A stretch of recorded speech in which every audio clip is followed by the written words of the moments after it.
When, as a teaching, the Buddha raised a lotus flower to his disciples, there was supposedly only one amongst them that comprehended that which was being offered, and by way of response to this recognition, he simply smiled, and the Buddha smiled in return.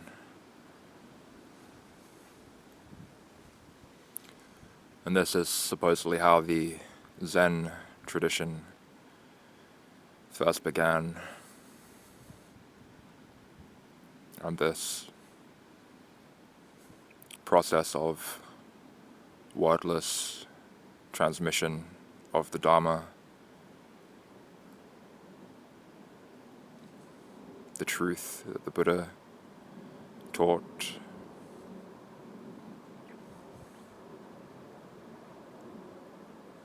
I use this to illustrate something of an idea that I myself have been thinking about lately, which is that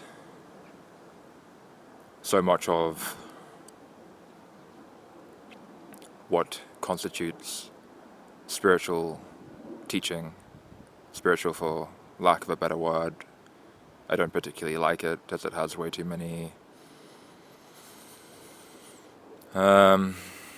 connotations that are kind of unsavory in my own mind, and I'm sure that are in many others also. But nonetheless,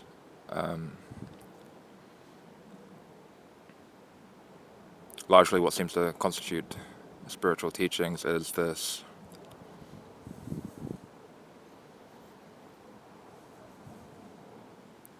process of pointing to things, right? Pointing to the truth, for the truth that they, as far as they conceive of it, that they have found, they take to be wholly ineffable, that to speak of it is to reduce it. You know, the Tao that can be spoken of is not the true eternal Tao. We get lost in our own representations and take them to be facts, right? That correspond to the thing that we are making to represent, but it is only our representation, which is a slippery slope when one is unable to effectively make that distinction. It's psychosis, essentially.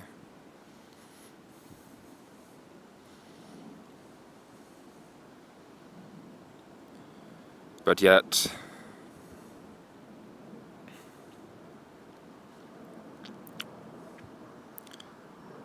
it's necessary for one to, I suppose, experience something of that which is being pointed to.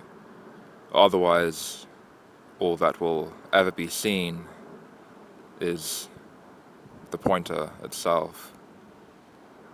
The old Zen adage of don't look at my finger, look at the moon, right? It's like a dog. They don't understand what a point is. If you try and point something out to them, they will only ever see or perceive your hand, the pointing hand, and think that that is the point, that the pointer is the point.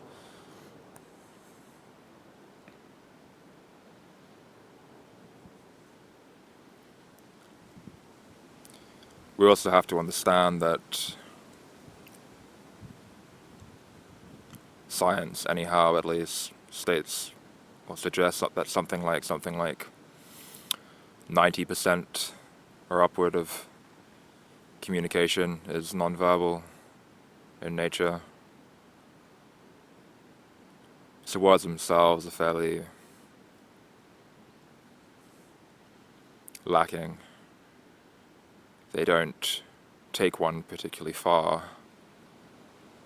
And so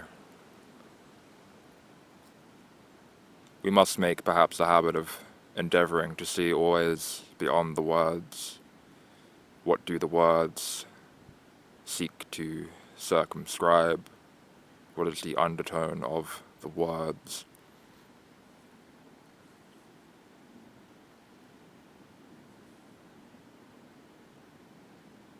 In non-duality oriented teachings, they often say that the thing that is sought is that which is ultimately doing the seeking. That the kingdom of heaven is both within and outside of us, unfolded all around us, and yet no one sees it.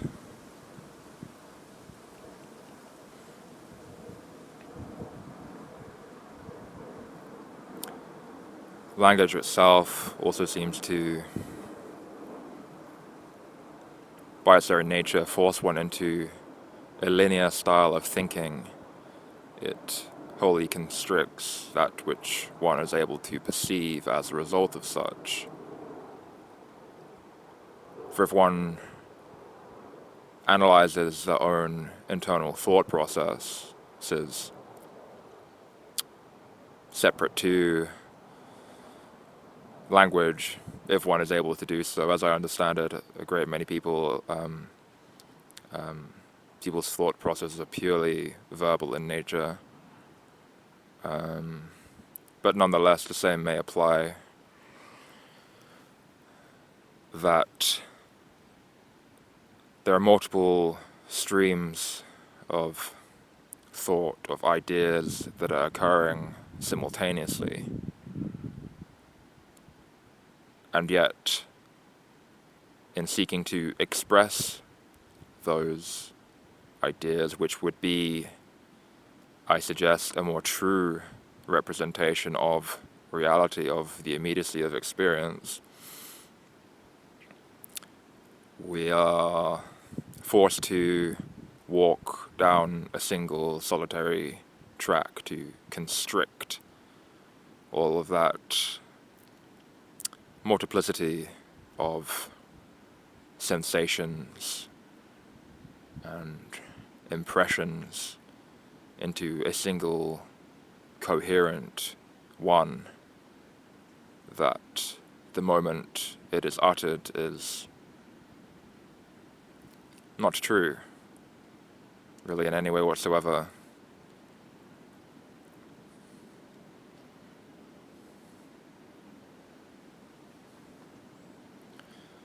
There's a book called The Stories of Your Life and Others, I think. It's a short story collection. One of the stories, the one I'm thinking of, I believe was made into a movie. It may be, I don't watch movies really, I think it's maybe Arrival or something like that. But in any case, the idea is that these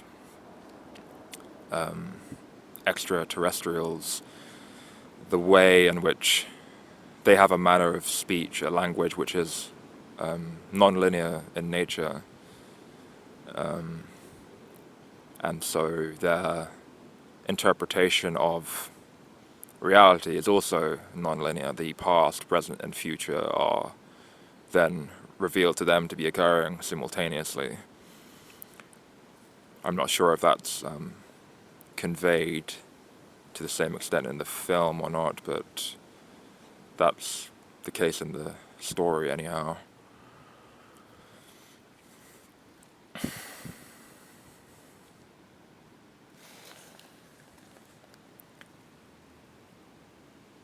And so we will proceed with this idea, this topic of agartha, right? More broadly, as I have in mind as a general concept or theme, is this secret kingdom.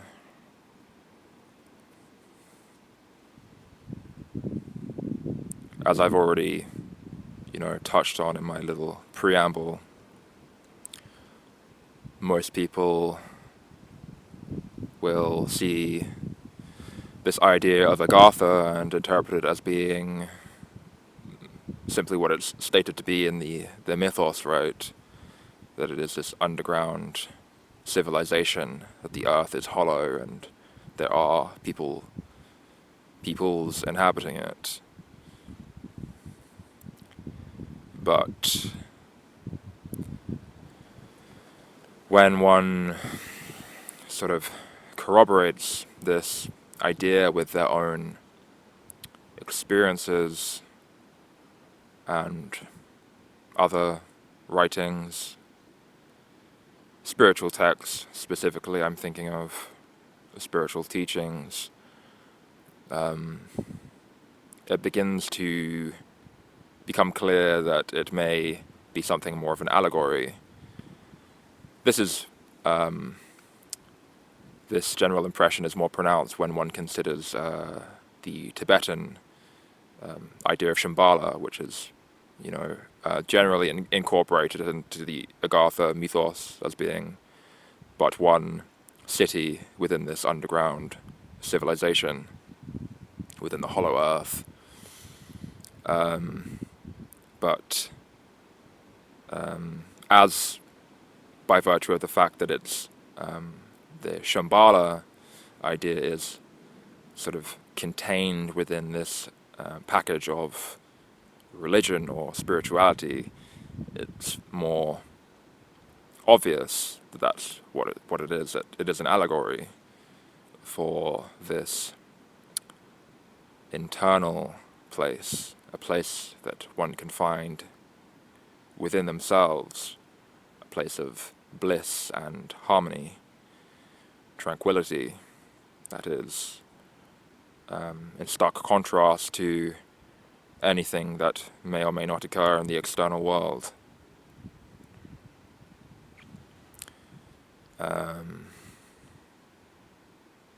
Also, I have seen in recent years, there's been this idea of the sacred secretion that's been kind of bandied about a great deal, and it relates to Christ.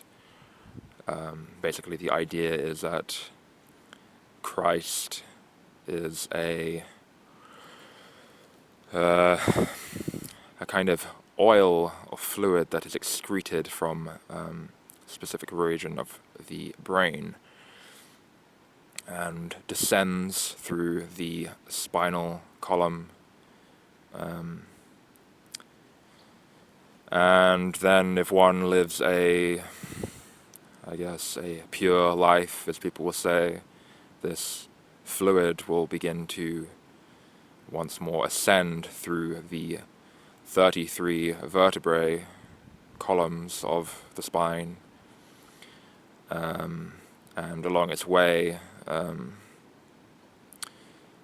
inhabits specific regions that are corollaries, difficult word to say, of the biblical story of Christ. And then when it returns to the brain, it is the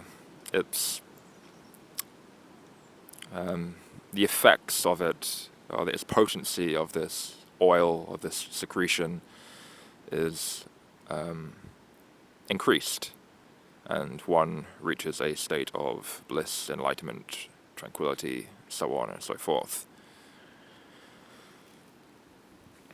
And many people looking at this, who have come across this supposed information, right, they,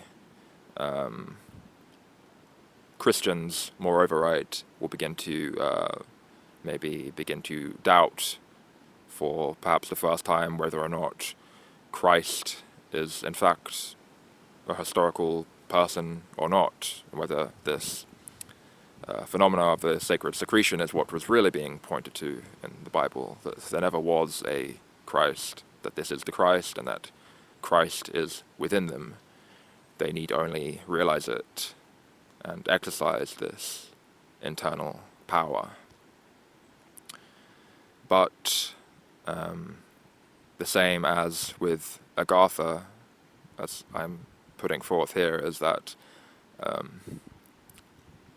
both can be true, or the real thing that's being pointed to, the Christ figure, or the agartha civilization may not exist, but ultimately it's largely immaterial, as if one is able to find, first of all, this place that is nearest to them, the place that is the seat, the fundamental seat of all that which is perceived, whether it be a physical agartha civilization or a physical, actual, historical Christ, one perceives them already from agartha, already through the eyes of Christ.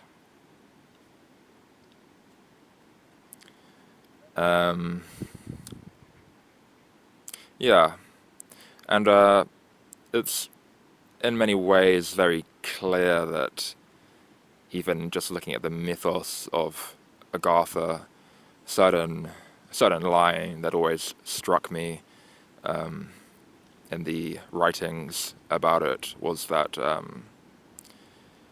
what was it? It was a certain fictitious or not explorer described agartha as being a place where the light was always the same, whether it were night or day. And I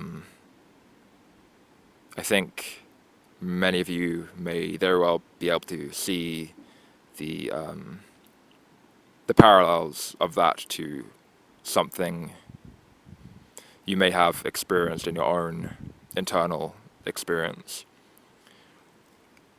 And the same is true for the Christ story, for the Gospels.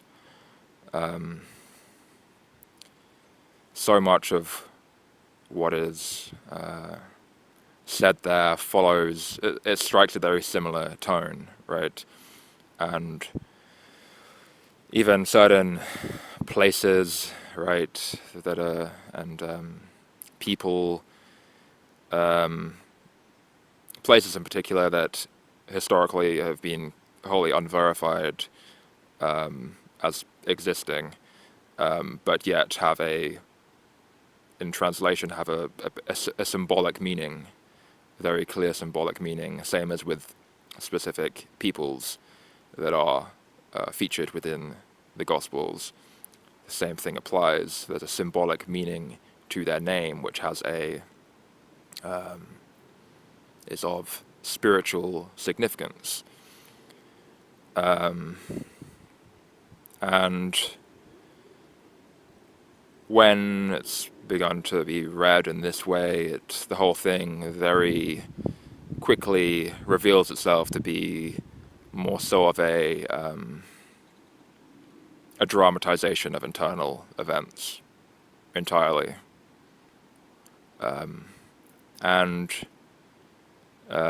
but one that may or may not still feature historical facts, historical peoples. So it's sort of a kind of a work of metafiction, right? Myth in general could be seen as that, as a whole, as metafiction. It's a narrative that exists both within the pages and without the pages also. It has a greater reality to it. It's being written as it is being read.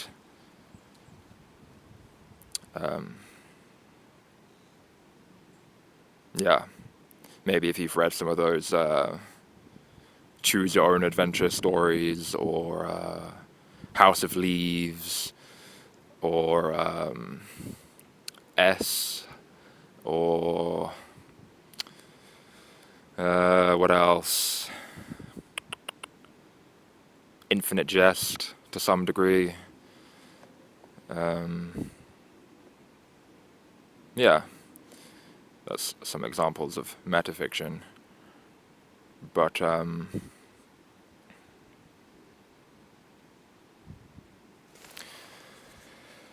I suppose the conclusion really here is that the symbols, the words, are not the point. The point is what they point to. The point is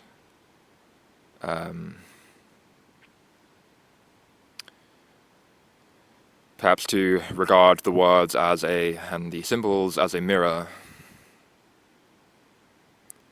Zen koans do this better than anything else, in my opinion, for the sheer concise eloquence of them and the level of profundity that they're able to exact from that.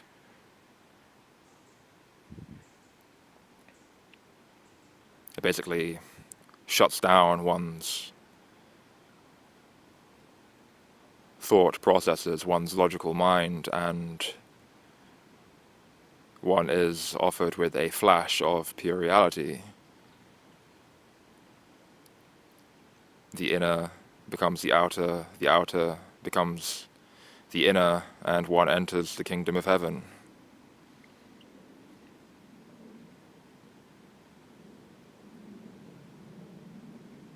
Something like that, perhaps. Alright. Thanks for listening.